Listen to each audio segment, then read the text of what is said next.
Hello, adventurer. It's good to see you. You have made it to the morning grind. Welcome, welcome. It's the live stream at the beginning of the Geekverse, where we talk about all types of topics in geekdom, gaming, and fantasy, with an emphasis on being constructive and creating the things that we want to exist in the world. It's all on the grind, Sizemore. Can't be too fine, can't be too coarse. That's exactly right. There are a lot of adventures to be had today. Dungeons to explore and monsters to slay, and who knows what a random encounter might send our way. That's why we have to prepare, so settle in now for the morning grind with your favorite beverage in hand. Tea? Or maybe something a little stronger. I've got a few bottles of the old Wynyard left. Whatever you want. Pull up a chair. Dude. If you're feeling fancy, how about a cappuccino? Or a frappuccino? Or how about an espresso? Just tea, thank you. Sounds good to me, Gandalf. Whatever you want. I'm just glad you're here. Everyone is welcome. You can just watch if you want. You don't have to worship anything you don't want to worship. Thank you, Mike. But be forewarned. Sometimes we get really strange characters around here. Wait, what's that you say? Why can't you come and be a part of the stream? My wife would disown me. Oh no, I bet she'll be fine with it. Come on in. Am I scared for my safety? No. What are we supposed to do? Everybody do the secret handshake.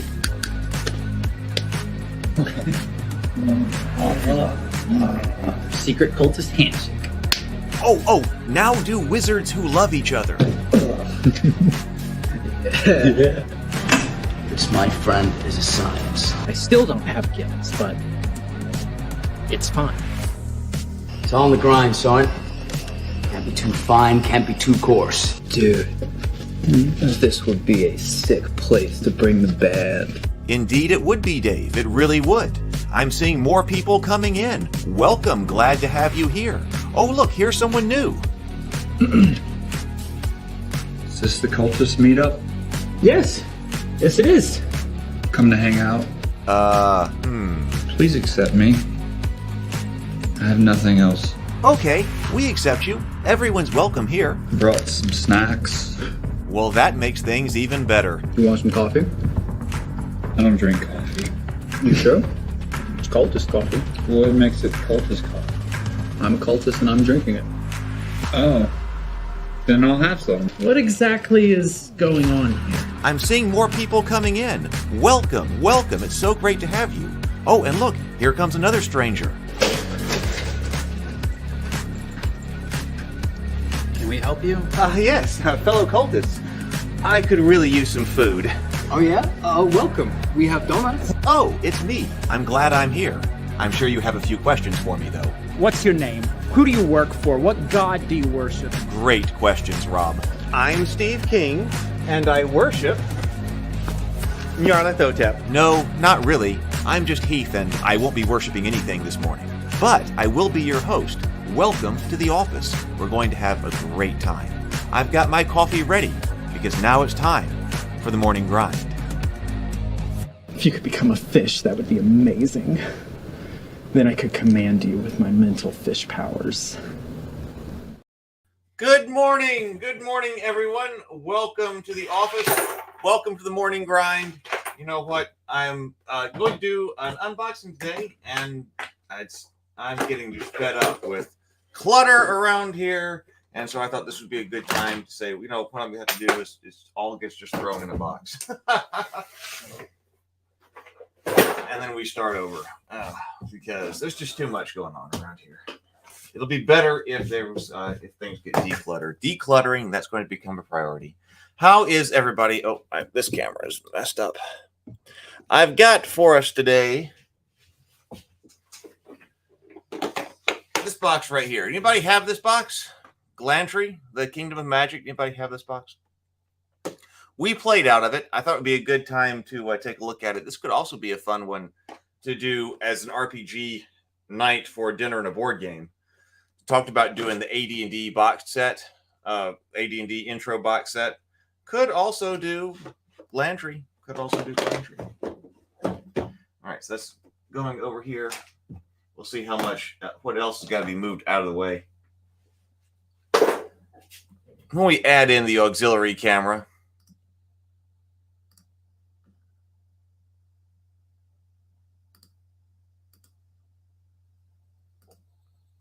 Maybe that will work for us. All right, let's see who all is here. Where's my drink? Right over here. Good morning. Good morning, Tomocrat. And Tomocrat's here. And James. And Stray, welcome, welcome, welcome. And Mike, good morning. Happy Friday, Brett says. Yeah, I can't believe that it's Friday again. We've moved all the way to Friday again, and September's already halfway over. I felt like I got a lot done in August, but let me tell you, I felt like September just started. I really feel like September just started. Zero the Blade, good morning. James says, I'm not familiar with Glantri, but the name and the cover art evokes some measure of the Round Table and British myth. I think I could see that. This right here, the it's got the thing. It's got like the Renaissance magical Venice feel to it, to me. Because then we got the gondola right there that they're in this city. So they're in Glantri is this city that's a canal city.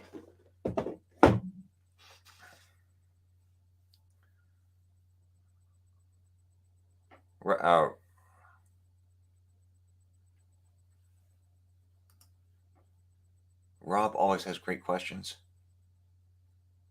Yes, and the Ravenkeep Discord. Thank you.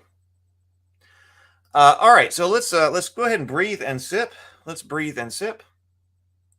I got my coffee, or actually, it's not coffee this morning. It is pink lemonade. So I've got pink lemonade, but you may have coffee or whatever you like. Let's breathe and sip. 2 deep breaths in, and then do 2 exhales, complete exhales, and then take a sip of whatever beverage you have this morning. Here we go.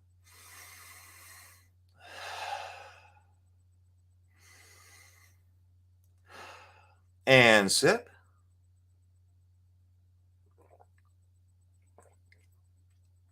And there we go. All right, so I'm going to bring my microphone over here to the side so we can do our unboxing.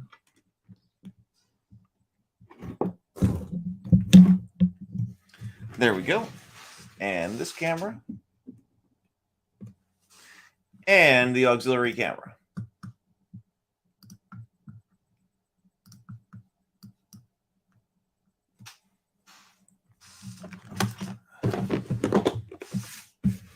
Everything needs dusting. All right. So, yes, this is Glantri. Oh, and I can turn on this light, too. Hey, Patrick. And PH. Oh, PH says, I played a little of Glantri, but it was not our main setting. Mystara rules, LOL. Yeah, it wasn't our main setting as well. That was Forgotten Realms. But this is the Mystara world. Glantri, Kingdom of Magic. I'm a fan of box sets. We've tended to like box sets around here. So this was one that got played out of. And this one's interesting because it also has the CD. I remember playing this one because this one has the audio CD inside. And we had that with the AD&D box set, which is also why I think it would be fun to play on dinner, a board game. But also this one has an audio CD in it. It says featuring game books, maps, hero cards, parchment light player aids, and 1 audio CD, 2 to 8 players. Oh, ages 12 to adult. Okay, so it doesn't actually say how long the CD is. But I remember also going through the CD on this one. I wonder how many boxes actually had that.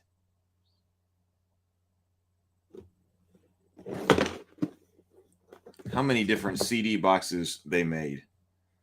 So, Glantri, Kingdom of Magic by Monty Cook and Bruce A. Hurd. New ways of wizardry, yours to command. There's something unique about a land where wizards rule. Marvels abound, glamour tantalizes, dangers await, cloaked in illusion. Whether a hero chooses to wield magic or steel, conjuring up adventure becomes easy as a walk through the rolling hills of Nouvelle Aviron, or one of the other dozen principalities that make up this remarkable land. And where the world's most powerful wizards are also its craftiest princes, nothing is ever quite as it seems. Cast the magic of Glantri over your games. Inside this box, you'll find an audio CD role-playing aid with realistic sound effects and character voices for your game session. The Test of Darkness. I remember that game or that adventure. The Test of Darkness, a 32-page adventure that takes the heroes from the fabulous Great School of Magic to unknown perils. The adventure is compatible with the AD&D game rules and the First Quest audio CD game and the Player's Handbook and Dungeon Master's Guide. Okay, so First Quest also had an audio CD in it, and I never had that one.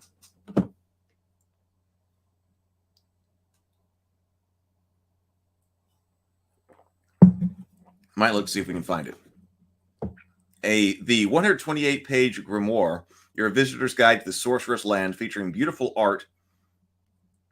color art, plus all new wizard kits and spells. Full color poster-sized maps of the realm and its capital, Glantri City.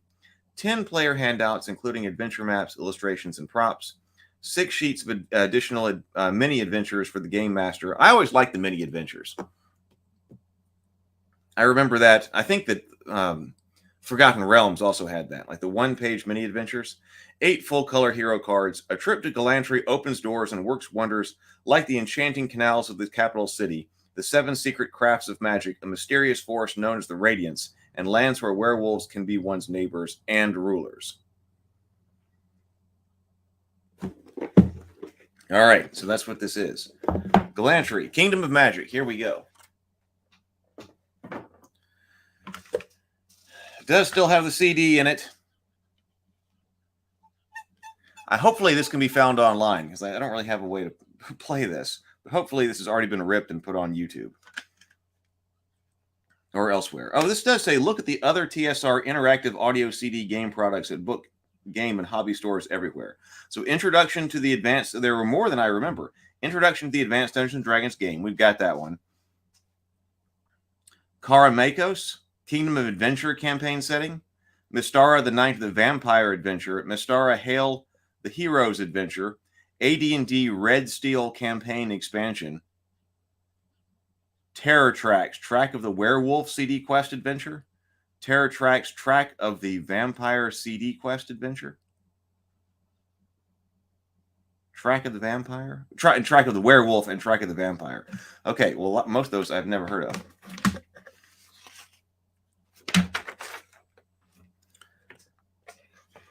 All right. The Great School of Magic. So this must be, it said, the parchment-style player handouts.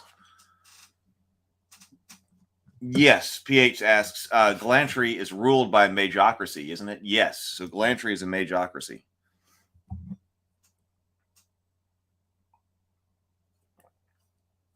And I think all of the players, the players play wizards in this box set. If you come up with if you use the pre-generated characters. So if you like magic, this is a great place for it. So this is the Great School of Magic. This is player handouts. Oh, there's not much to that. Handout 1 right here.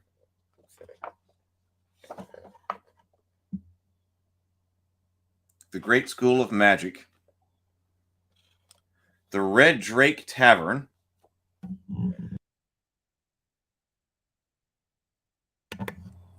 Excuse me. The Red Drake Tavern.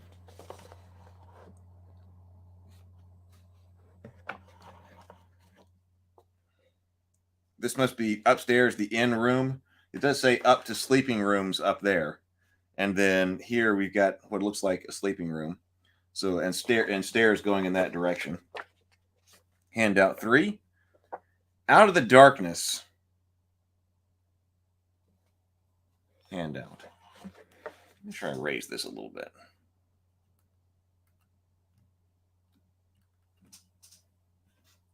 Maybe get a little bit more in here. Handout 5. Dungeon Obelisk Storage, Fire Pit, Pets, Lab, Study. The Battle. So a lot of those. Okay, handout 7A, Travel Journal of Dar Inberlon. I won't read the whole travel journal. So that's probably an in-universe thing, but we also have a map here. Travel Journal of Dar Imberlon continued. Travel Journal of Dar in Milan continued again. Handout C. Handout A. Handout B. Handout C. Handout D. Travel Journal of Dar in Milan. I don't remember that. That's quite a bit to go through at the table. Handout 7D.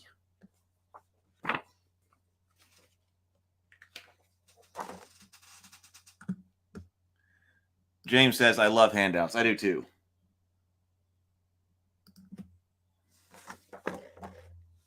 Now this right here, okay, the rat problem. See, I think we may have even played. I just remember something about rats. We might have played that one. Dust in the Crater. I kind of like these one-page adventures. A wizard's back is always turned. Temple takeover. For love, not money. The tomb of Varth Ingol. In fact, they kind of remind me like of Hero Quest kinds of things because, like, how much do you need to know about a location? Hero Quest shows you not a whole lot. But I like the idea, the constraint of, all right, you got one piece of paper, you got one 8.5 by 11 piece of paper, and you probably need to put a map on it. Maybe not absolutely necessary, but probably going to be putting a map on it. And then everything else you need to run the adventure needs to be on the page, the front and the back. So yes, it's the mini adventure, the Tomb of Varth Ingol. Anywhere in Glantri, though Bergdoven is the best setting. Experience levels 10 to 12. Oh, so this is a high-level adventure. Well, comparatively. Party composition. Oh, this does say a balance of wizards, thieves, and fighters. So not everybody is a wizard. For love, not money. Location wilderness between Vayons and Yorlong on the edge of Novel Aviron. I'll have to figure out how to pronounce some of these names. That one is for experience levels 7 to 9. Experience levels 5 to 7. Temple takeover. Any city in Glantri.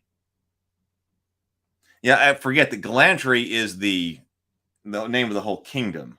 I tend to think of it as the city because I think the city is also named Glantri. A wizard's back is always turned. Location Glantri City. 5 to 7.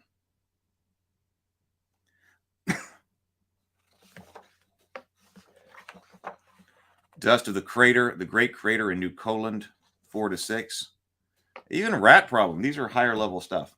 Rat Problem is levels 3 to 5.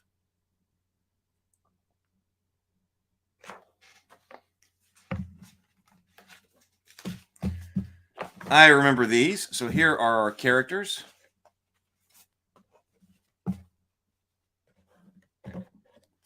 Pre-generated characters. I always like them on cards. So we've got, who we got here?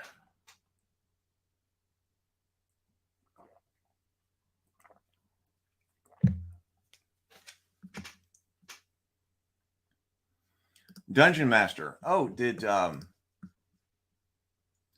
Stray. It's Stray because Stray gifted a membership. Thank you very much for the membership gift, Stray. Stray gifted a membership. So was it picked up by? Yeah, it was picked up by Dungeon Master. Thank you, Stray, and welcome, Dungeon Master.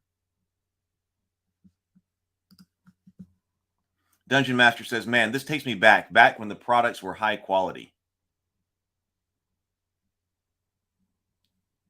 James says, there are still high-quality products out there. You need to look no further than Free League, but they aren't the only ones. Yeah, Free League has been doing a great job. We tended to think around here. But yes, it does, although as far as the box sets goes, well, we said Paizo, yeah, Sable Phoenix is talking about Paizo.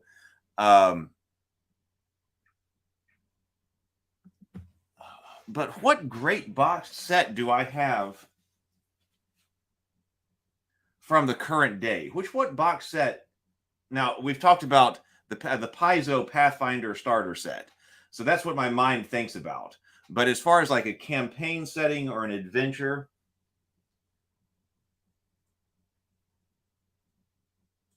we've got the Blade Runner starter set down here. That's a Free League one.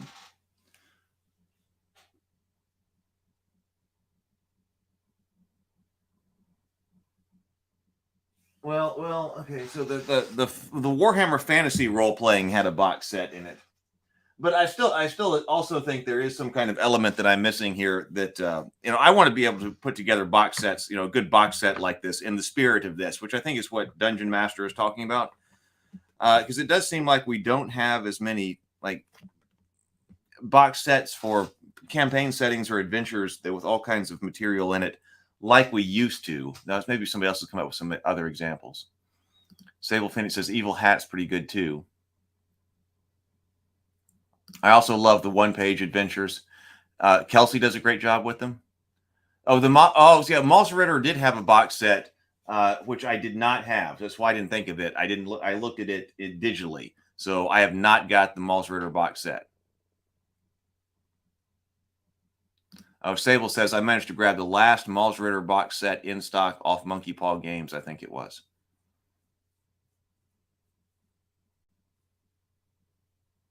Yeah, Warhammer Fantasy Role-Playing is Cubicle 7, who also produces quality. But I guess when I'm thinking about boxed sets, and we've looked at the Essentials kit. I think we looked at the Essentials kit, the D&D Essentials kit, its starter set, but compared that to Paizo's box set. So Paizo sets the standard for the box sets. But am I wrong in saying that Paizo doesn't regularly produce box sets? I mean, they made it for their intro game, so I guess there'd be one for Starfinder, new Starfinder as well. But yeah, I would like for this to come back. These setting boxes with stuff. It seems like we've gotten away from that. So Zacharel Dunn, Human Wizard, Lawful Good.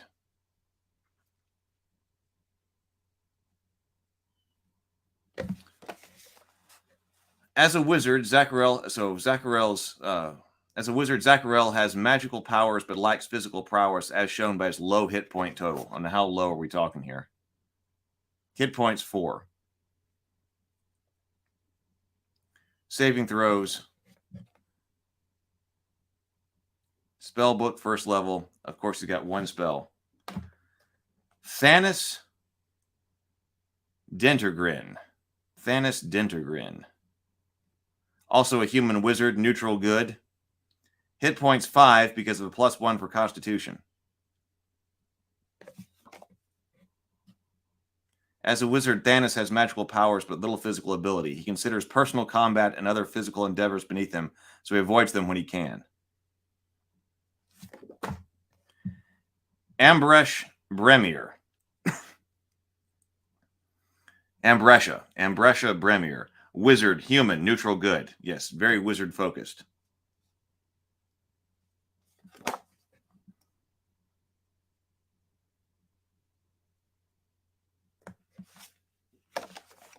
Jella Darim, also wizard, human, neutral.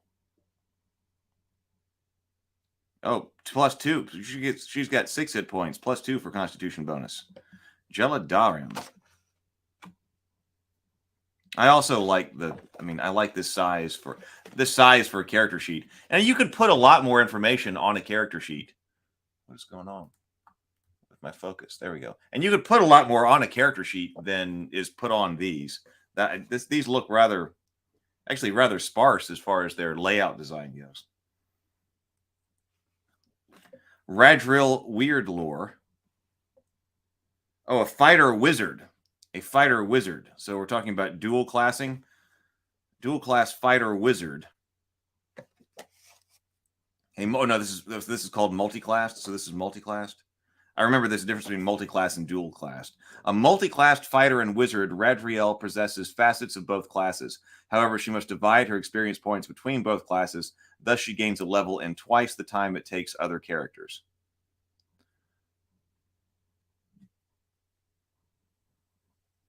So that you level slowly. That was it. That's an elf. So she is an elf. Everybody else was a human, right? Jella, human. Yeah, so it's human wizard focused. So this one is a fighter wizard who is an elf.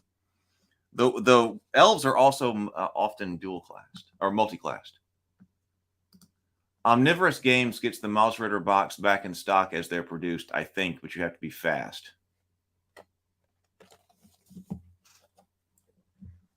Sable Phoenix says Paizo's only box set is their intro sets as far as I am aware. But they produce adventure paths and hefty books that are designed for an entire campaign that are highly regarded. Yeah, the big books seem to be what most people produce now. The Kingmaker campaign. I think that's been brought up before here. It's really good.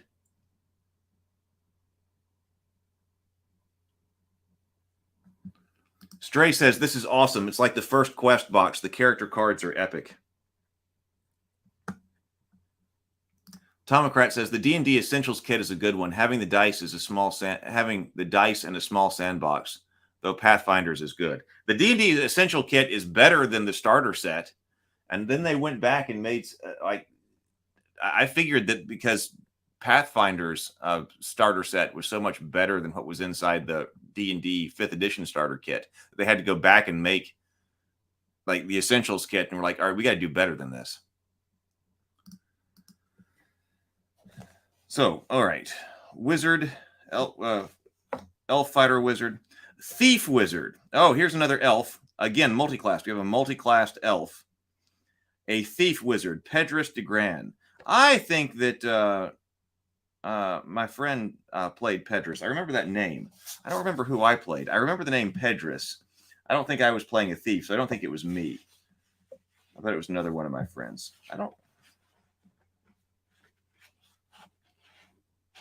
Zacharel might have been the kind of person I would have picked up. I don't know. I can't remember who I played in it. So, Thief Wizard, lock-picking tools, short sword. Says a multi-class thief and wizard, Pedris incorporates characteristics of both classes. Okay, same, but he gains levels twice as slowly. Oh, Harris Devio. So here we do just have a human fighter. So human fighter. So not everybody is a wizard, but close to it. If you want to play just the fighter, we've got Harris Devio. As a warrior, Harris has more hit points than their fellows and possesses greater skill with his weapons, particularly as he gains levels. He also has better armor class since he's able to wear armor. He understands he needs to protect the wizards while they cast their spells. Oh, and a thief. She's not multi-class, so we do have just a straight thief. Alyssa Mathis. Character class human, race human, alignment neutral. So we've got just a straight. So we got fighter wizards and wizard thieves, as well as just a fighter and a thief. So how many characters in here? 1, 2, 3, 4, 5, 6, 7, 8. 8.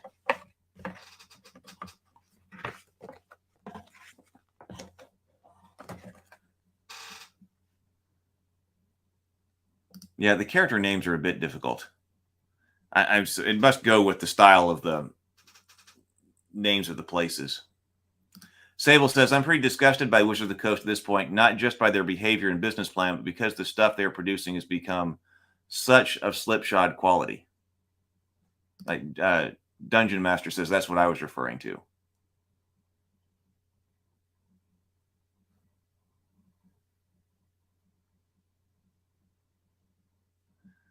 Okay, so not just in production value that their books fall apart easily and have for all of 5e, but also because they're trying to foist half-assed creative efforts or rehashes of full products.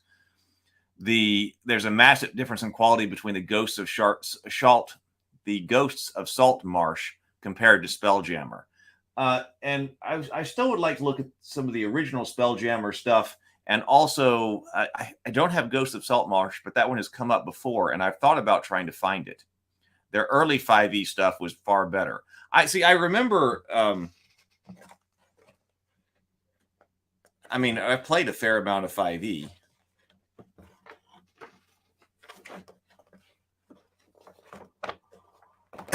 But I haven't bought anything from them in a long time.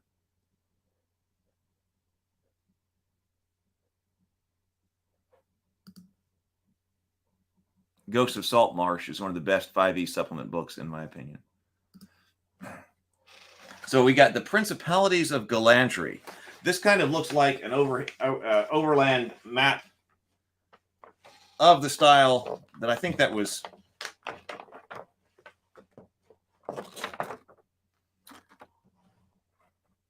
I think it was the Angry GM was talking about. So we clearly have our well, and also as far as terrain goes, maybe the one ring kind of way of maneuvering, because we clearly have a particular type of terrain per hex. So Glantri City, oh yeah, I was about to say Glantri City should be down here at the fork, right here. So that's Glantri City right there.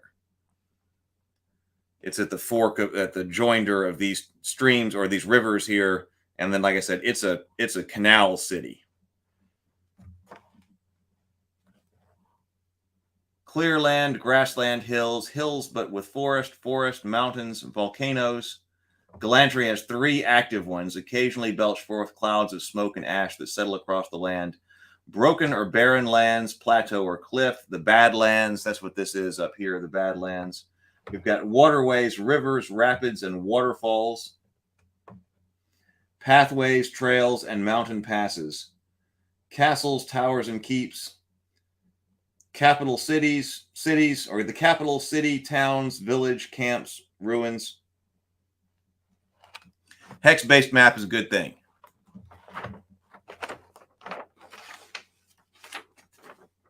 For our overland travel needs.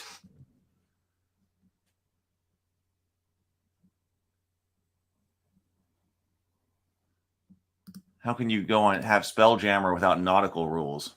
Sable says it's actually got full-on naval adventuring and combat rules that could at least have copied that into Spelljammer and set that in space. The Essentials is a good example compared to the garbage starter kit they released after that. Oh no, I thought that the starter kit was first. Oh, actually, I think there are 2 starter kits, aren't there? Yeah, there's the starter kit that's this one. This one came first. I'm pretty sure. But then I do have another starter kit. I've got another starter kit that's dragon focused. The dragon focused starter kit was the last of anything that I bought from Wizards of the Coast. Because that wasn't all that long ago when they came out. I believe that was like a Target exclusive or something. And I saw that starter kit, and that was before the OGL debacle. And I like boxed sets. And I said, gee, I did like the Essentials kit. And I said, I wonder if they've upgraded then their starter kit. And they did not. Now, it doesn't necessarily mean the adventure's bad. I don't know. I've never played the adventure in it. But as far as upgrading the starter kit, I was hoping that they realized their mistake and were like, hey, the Essentials kit was much better than our starter kit. And Paizo puts out a much better starter kit. Let's revise our starter kit and make it a better starter kit. But they really didn't. Sable says, it's amazing to me how many fantasy cities have part of their setting to be a Venice analog. Glantri here, Eversink from the Swords of the Serpentine, Vodka from the Seventh Sea, the list goes on. But I was about to say something exactly like that, because Venice, I've been to Venice, and it is pretty cool. And a pretty neat place to take inspiration from for a fantasy city. So this right here, is this our map of Glantri? Glantri City, yes.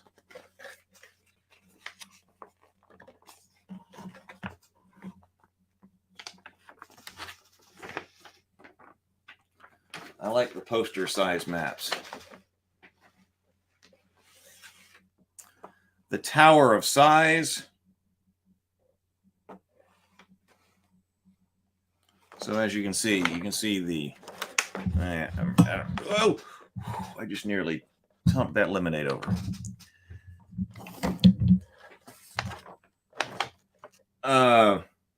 So we can see here the canals.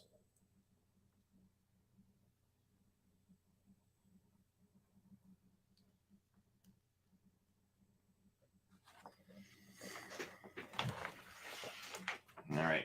I don't really have enough room on the table for that. Okay, so then softcover book, Glantri, Kingdom of Magic. Oh, this is the grimoire, although I don't think it's actually a grimoire as in spells. I think this is actually I wish they would still put things on the back. I guess they don't. They feel like they don't have to because you're not going to be seeing this outside of its box on a store shelf.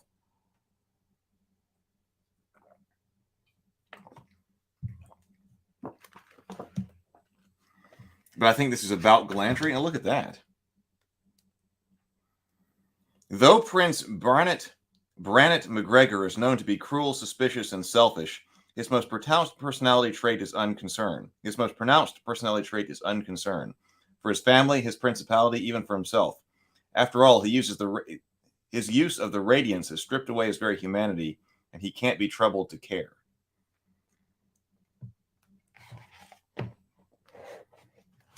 This tome belongs to. Maybe it's supposed to be like your, because I think in this you're students at this, or in the adventure you're students of that magical school.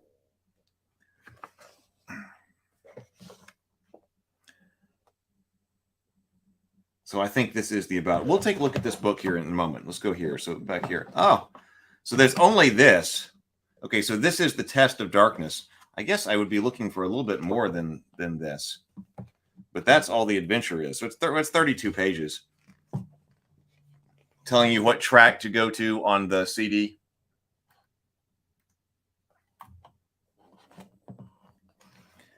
Probably I would remember parts of this. So what is the story here? So the story is, as the towers of the great school of magic spiral upward, a feeling of promise seems to fill the air. The halls of magical learning beckon. No one would ever imagine that this day is about to take a treacherous turn, right into the unexplored depths of the great storehouse of magic in the known world. Not even the school's masters know what was waiting there, with the sinister, hungry darkness. The Test of Darkness takes place in Glantri, the Kingdom of Magic. This adventure is for players of Advanced Dungeons & Dragons, formerly the First Quest game. Those using the Advanced Dungeons & Dragons Player's Handbook and Game Master Guide can enjoy the scenario as well.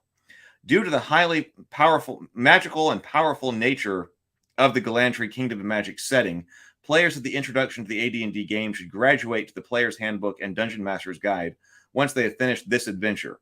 Then Dungeon Masters can easily make Glantri the setting of their own original adventures, and non-player characters, spells, and magical items presented in the grimoire were created with rules and options found only in those more advanced books. You'll notice that does have the handouts. The handouts go with this. And it says the player should select characters for the adventure from those included in the box. The Test of Darkness introduces beginning player characters to the realm of Glantri. It's best played with 4 to 8 characters, including at least one wizard. The best possible mix of characters usually contains more wizards than normal, perhaps 4 or more. In fact, everyone can play a wizard in this adventure, although a fighter or a thief would really help out. So I guess that's why the fighter and the thief are the options. Oh, it says, okay, so the Test of Darkness. I do remember everybody being in magical darkness in this.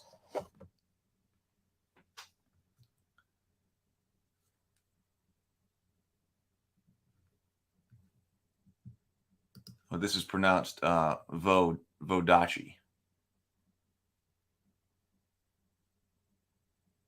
Thank you. Hey, Vision. Welcome, Vision.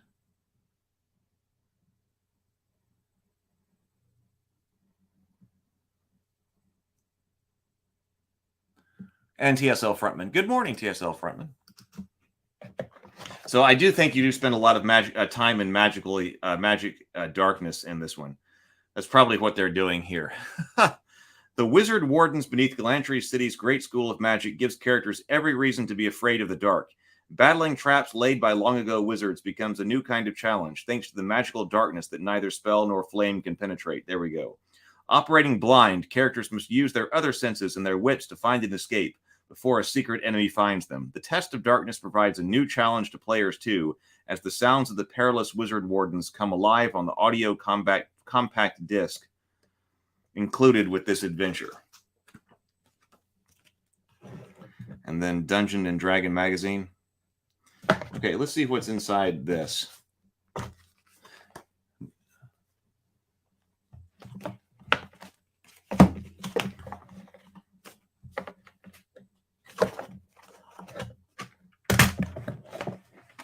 Let's see.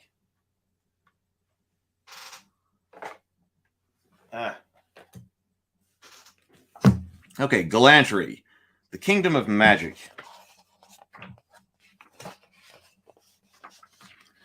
If you're unfamiliar with it, and it's been a long time since I've looked at it, it says magic.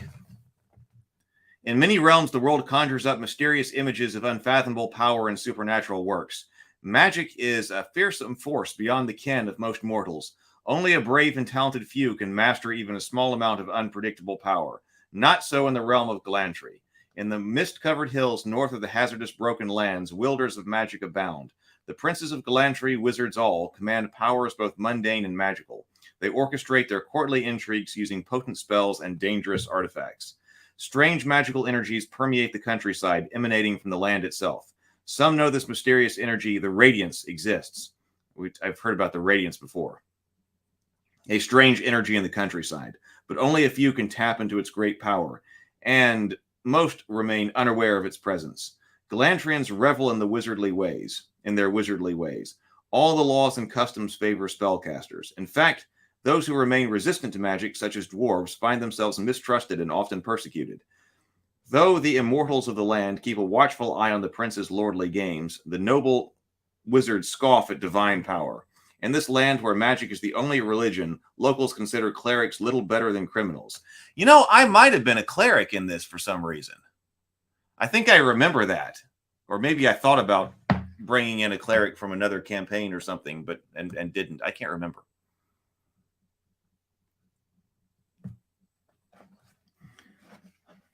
But I had forgotten that they distrust clerics.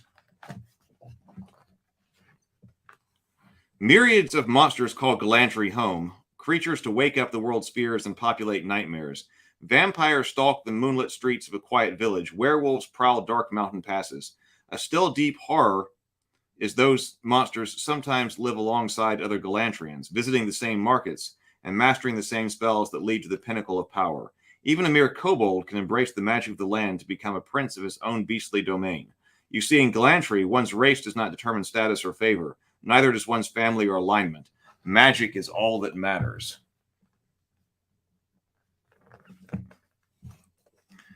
This realm where spellcraft reigns is actually a magocracy of 13 principalities. A wizard governs each, and those princes form a council to rule the land. As princes determine the law in their own domains, each principality becomes a unique place to visit. Uniquely dangerous, too. Princely schemes have made the land rife with intrigue. Subterfuge is nothing less than a survival skill. The favored destination among visitors to the realm remains the capital, Glantri City, with its maze of scenic canals. The great school of magic is here, and the largest and most famous magical academy in the known world. Wizards from all principalities and around the world come to this school to gain knowledge and power. But before they visit Glantri, there are things strangers need to learn in this unusual land and its mysteries. The Immortals. Throughout Mystara's long history, the immortal powers have never strayed far. Some have supported Glantri in times of war, others have aided foes. Their divine works have suspended magic power and reshaped alliances. The Immortals even left their mark upon the very earth, causing the land to sink, meteors to fall, and mountains to crumble. Yet Glantrians refuse to acknowledge the strength of the Immortals. Perhaps the princes worry about devotion to higher powers could weaken their grip on the land. I guess they're talking about gods then. Whatever the motive, they outlawed religion in Glantri a long time ago.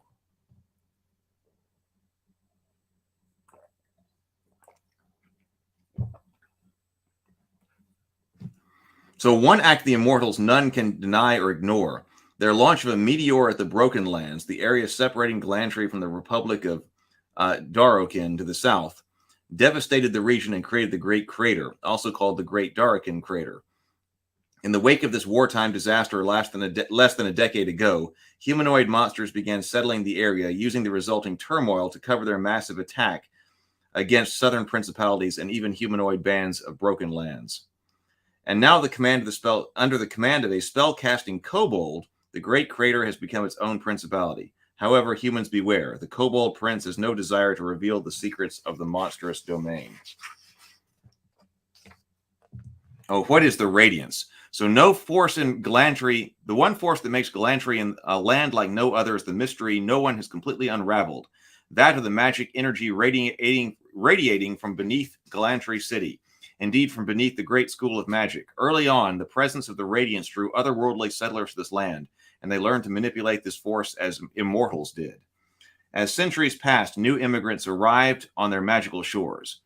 The local folks, distracted by wars with these newcomers, forgot the secrets of the radiance. Even its very existence fell out of common knowledge. Today, only select wizards rediscover their land's unique energies, and only the most skilled of those can use the power of radiance to enhance their own spells. Of course, they guard their secret jealously, for the radiance has the secret to rend an entire empire from the globe. Yet, despite the radiance's great capacity for destruction, it remains the lifeblood of the land. Outsiders often speak of Glantri as a dark realm, where mysterious forces work toward unknown ends. They warn the unwary against challenging the land's secrets. They are wise. Oh, it says the material in the source book is for DM's eyes only. But we've got the booklets, cards and handouts, poster maps, overview of Glantri.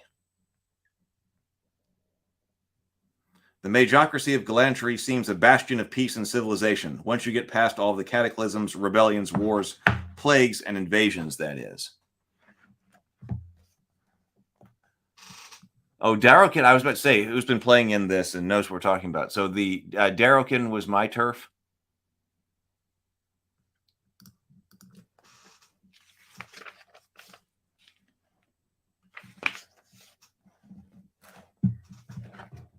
That's a pretty cool picture.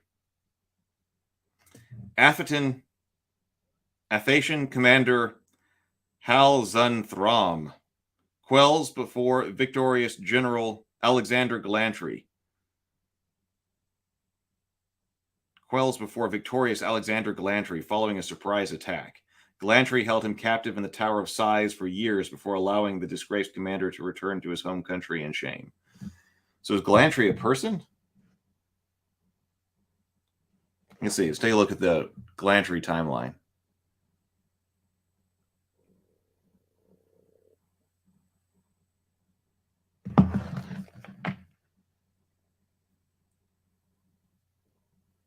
Well, I'm not sure.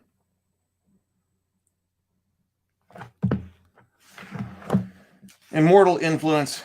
That's kind of a very different look right there. That's got, I mean, his uniform here is very weird. It looks like 18th century military uniform. Astride his Pegasus, Aldifer, Prince Jagger von Drachenfels personally leads the Grand Army of Glantri as his troops drive the humanoid forces back to the Great Crater during the war with Aphasia.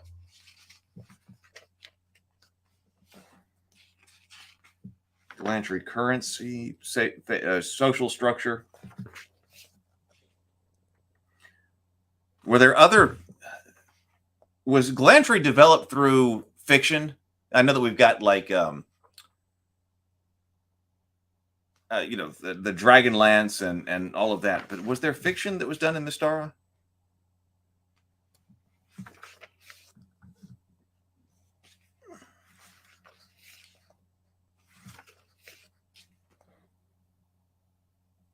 They said there were 13 different principalities to go and adventure through. Darrowkin. Oh, this is what PH was talking about. The Republic of Darrowkin, Glantri's primary trading partner, is the land of magic's most valuable neighbor. But even though all trade routes from Glantri cross the Republic, the Council makes no effort to stop the humanoids from New Colan from raiding northern Darrowkin.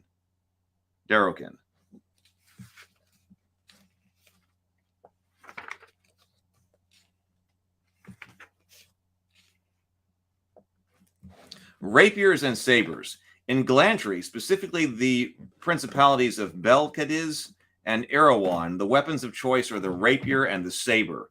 These lightweight blades, wielded with elegance and finesse, appeal to elvish sensibilities. The rapier, a long-bladed one-handed sword, normally feels sharp only at the point. One should wield this thrusting weapon with lightning-fast jabs, feints, and parries. The elves of Belcadiz often use a dagger, short sword, or buckler in conjunction with the weapon. The rapier costs 15 gold and weighs 4 pounds. The saber is a light slashing weapon. Practitioners of the art of the saber, primarily Erewhon elves, but also some humans and Belkadiz elves, commonly avoid using another weapon or even a shield with this blade. The saber has a basket hilt that wraps around the pommel of the blade to protect the wielder's hand. A punch with the hilt, as though in unarmed combat, can be treated as an armored fist, inflicting a fair amount of damage, d6 points divided in half. A saber costs 17 gold and weighs 5 pounds. Both weapons are size medium and have a weapon speed of 4. They inflict 1d6 plus 1 points of damage for small and medium creatures, and 1d8 plus 1 points of damage per versus large creatures. I never understood the distinction or why that existed in AD&D. Damage per size type, and it's generally that the larger creatures took more damage. And I'm not exactly sure what the reasoning behind that was.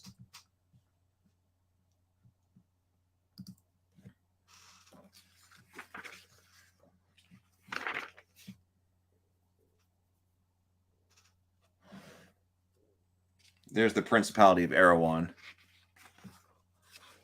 Oh, look at this. Well-known elf artist Durla Voleth portrays the plight of her people in this all-too-common scene, the aftermath of another vicious humanoid raid on the elves of Erewhon. So that's actually an in-universe piece of art? That's pretty cool. So that's in-universe elven art.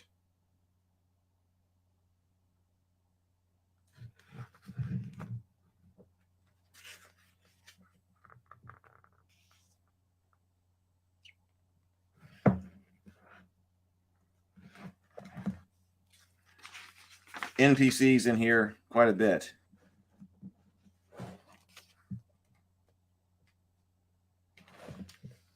And what happened to this guy? So he became a lich. After killing his father and taking his place as the prince of Glantri, as well as his staff of the Magi, Brannert discovered the secrets of the Radiance. In his lust for immortality, he overused the Radiance's magic, and his body quickly deteriorated until he was consumed and transformed by the mysterious force. Although old records of Radiance use remain sketchy, Brannert seems to be the only known case of lichdom due to the overuse of the secret power. Since his transformation, he is hidden within Crown Guard, never to leave the keep. He conducts his business by proxy, sending servants, often magical creatures he summons, to deliver messages, vote for him at the council, and so on. He used to permit a certain visitors to Crown Guard to see him, his appearance shrouded in illusions. Now he accepts very few such visits. Brannert continues his research into the Radiance, still hoping to become an immortal one day. He has no idea of the activities of his grandson Angus. If he ever learns that the younger wizard plans to usurp him, Brannert will coldly eliminate the upstart. Note that unlike most liches, Brannert does not have a preoccupation with death and unlife, or did not have a preoccupation with death and unlife before assuming his perverse new nature. He was not a necromancer and actually has no idea that dabbling with the Radiance would change him like it did. He has no regrets, however, and has accepted his new nature and abilities.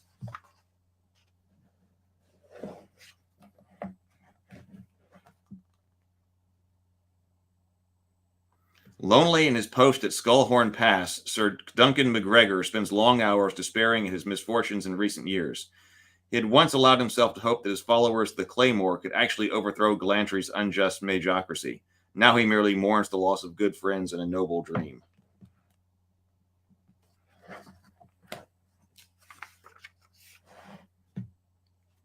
Whoa. In his throne room at Morlaix, Prince Malachy Dumaris contemplates his realm's slow but steady descent into darkness. The White Wolf knows enough to consider very carefully any action against the forces of evil, a responsibility that he's loath to force upon another. You've got sunglasses in Glantri? Oh, it says that he's an albino, the only one in all of Glantri. His were form likewise appears completely white, so he's a werewolf?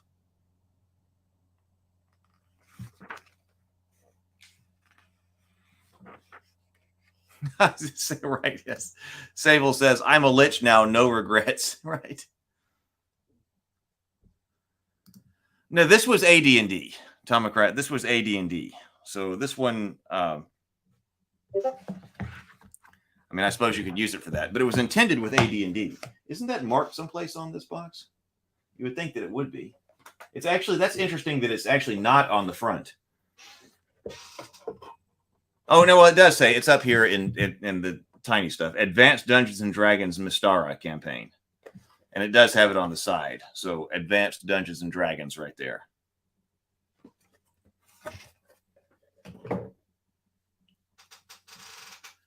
Thank you. I think I got my numbering back correct. So I believe this actually is the 300th episode. So may have to go back and fix the titles of some of them. But I believe this is episode 300.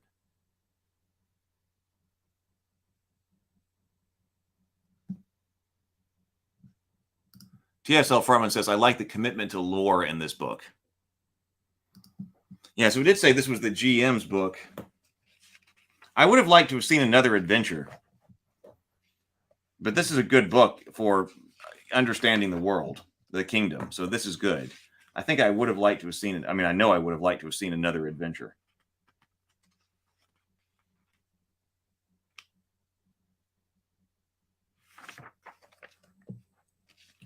Waterways and Wizards.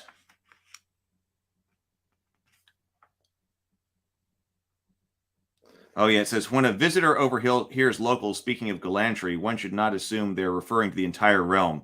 They might just as likely be talking about the capital. Glantri City remains the city of practicality and of practically all activity in the realm. Well, all important activity.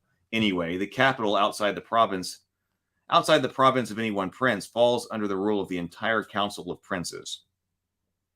In this city, it's not wise to lose your way. One wrong turn, you'll trigger some spell that will engulf you in flames, summon up a guardian Nightwing, or send you to the demi-plane of nightmares. That's the trouble with this place. You just never know.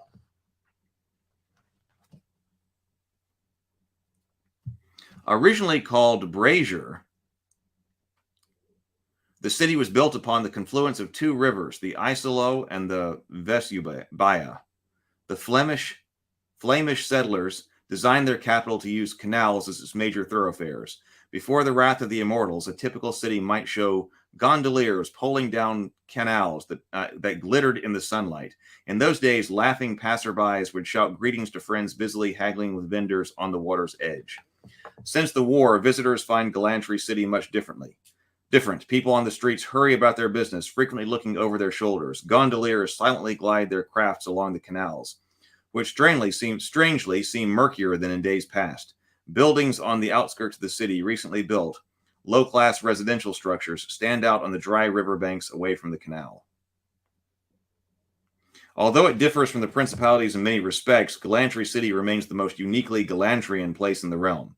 In this homogeneous urban area, birthplace and race matter little. What gets a person noticed around here? Magic power. Wizards of great ability are not only politically powerful, but socially popular as well. They constantly try to outcast their city neighbors by displaying great pretense and more needless trappings. Most princes actually spend the majority of their time in Glantri City rather than their personal towers. Each has a lavishly appointed home and office in the capital. They are the leaders of the Glantrian society, after all. The city dwellers struggle for their attention and imitate their actions.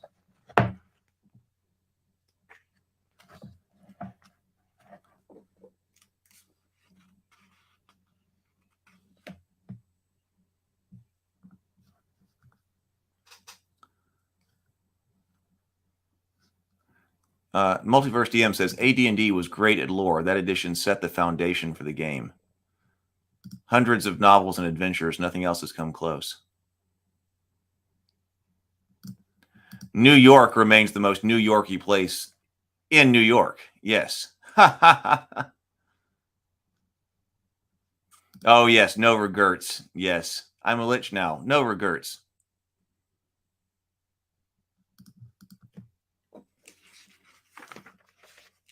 So this is about the city itself.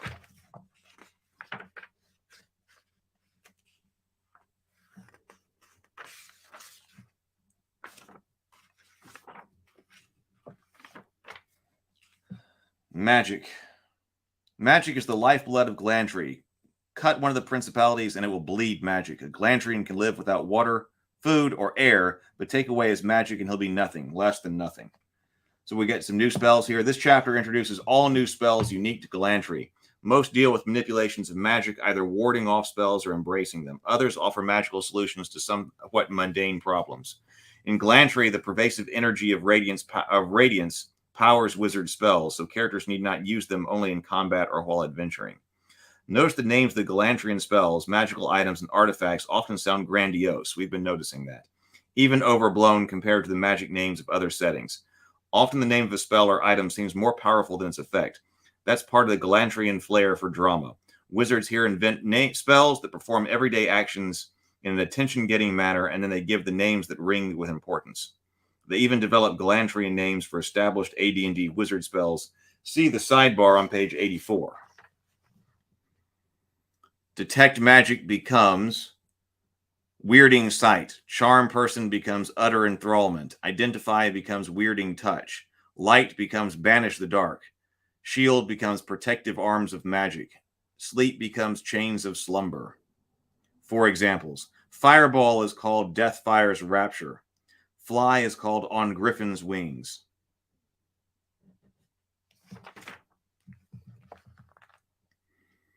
So new spells include the Dance Macabre, Necromancy. A low-level version of the 5th level spell Animate Dead, Dance Macabre, uses a single dead body to become animate, moving according to its caster's wishes like a marionette. It can be no more than twice the caster's mass. The body's crude and clumsy movements do not allow it to attack or perform precise or delicate actions. However, it can lift or drop large objects with both hands. The corpse has 1d8 hit points with an armor class appropriate to its clothing and armor. A successful turning attempt versus zombie effectively dispels the enchantment, causing the corpse to drop to the ground. Draw forth the truth. Draw forth the truth. Filth's Bane. Casting Filth's Bane completely cleans one creature's body, clothing, or equipment held. And any equipment held. Spells a target smells fresh and clean afterward, and so does their breath. Their clothing appears soft, fresh, and pressed. However, the spell does not remove old, ground-in stains nor repair rips and holes.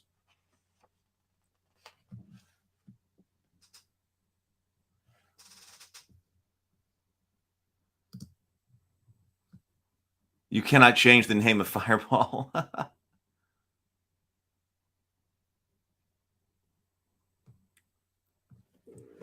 Yeah, did you say I cast Fireball? No, I said I cast Deathfire's Rapture. Wandbane, a minor version of the 3rd level spell Dispel Magic. Wandbane temporarily prevents the wielder of a rod, spell, or wand from using the item's power. The wizard casts the spell upon a character in physical contact with a rod, spell, or wand. If the character has more than one, the caster should specify the target. Should the spell recipient fail a saving throw, the rod in question will not function for that character for 1d8 rounds. Rejuvenating Touch. Discern the heart of the beast. I guess it makes sense that we've got a lot more spells here, since it is the City of Magic. Counterspell Immunity.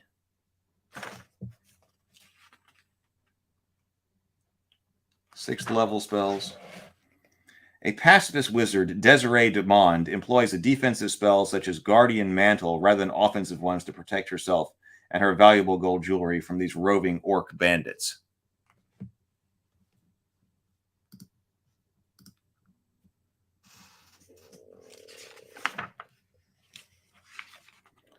Rings, armor, the 7 secret crafts. The 7 secret crafts are alchemy, cryptomancy, dracology, dream magic, elementalism, necromancy, and wokenism.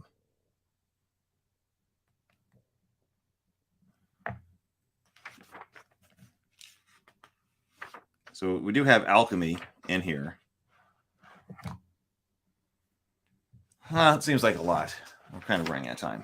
But they do have rules for alchemy. The secret of cryptomancy studies the nature and profound identity. Secret of dracology refer to themselves as dragon masters or draconologists. The secret craft of dream magic elementalism, necromancy.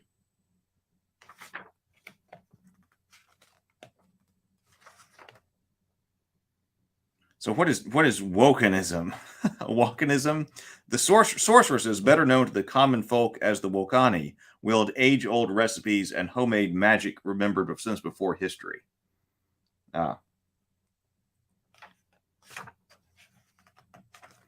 secrets of the Radiance.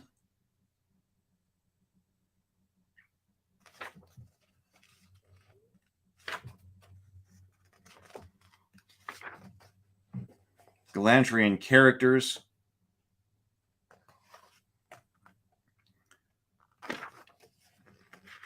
Character kits, Glantrian wizard, Glantrian military wizard, Glantrian non-weapon proficiencies. Well, that's cool.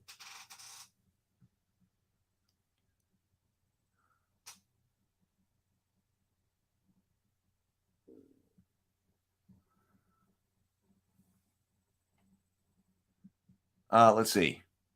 There's an 8-book AD. I know, and I never had it. An 8-book AD&D spell companion, like 1,500 spells from all the publications and worlds. TSL Frontman says, I prefer to manifest a reality where I put my fingers in my ears and go la la la la la, and there's no such thing as counter spells.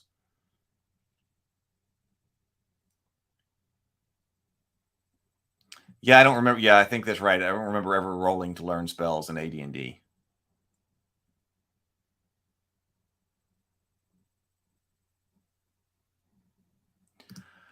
All right. Well, I think it's time to get out of here. I got a bunch of stuff done yesterday as far as administrative stuff goes, and actually started to revise a story yesterday, and that was much needed. So there's Glantri, City of Magic. So I'm going to get back to work and actually work on some creative stuff today, and work on also some marketing for a project. So I've got things I've got to do. I hope that everybody is doing well. I hope everyone goes and go forth, be creative, constructive, and grind on. See you later, everybody. Please do like it. Please do like and subscribe if you found it. Catch you later, everybody.